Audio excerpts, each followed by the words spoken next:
Should you do more than foam roll to help improve thoracic kyphosis? So what I mean by this is when you have pain and stiffness back here, oftentimes the general advice is to lie back on a foam roller.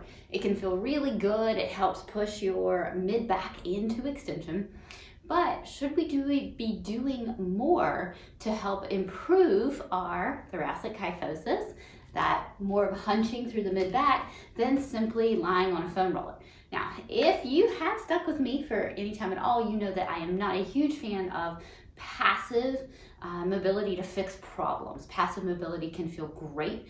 Sometimes you absolutely have to increase range of motion in order to be able to move into it. So it can be a key part in the step of improving things. But simply foam rolling your mid-back is not going to fix your problem, and it's something you're probably going to have to continue doing pretty much every day. Okay, so what would be a better approach? And that would be looking at the position of the pelvis and what's happening to the different parts of the spine.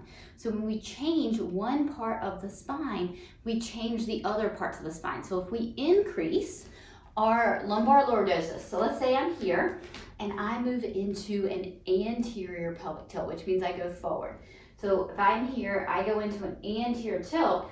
Can you see how that increases the curve here in my mid-back?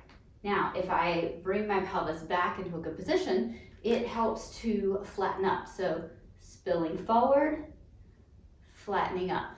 Okay, so you can see how working on pelvis and abs actually helps to fix mid-back and relieve stress and pressure, because what we do with our pelvis, we also help to control our neck. And there's been many times where people have come in with neck tightness and we've worked on fixing their pelvis positioning, and it's helped to relieve their neck tightness. I'm always amazed at the kinetic chain effects through the spine. So take a look at your pelvis positioning if you find yourself needing to foam roll your mid-back a lot to get rid of tightness and kind of trigger points back there in the mid-back.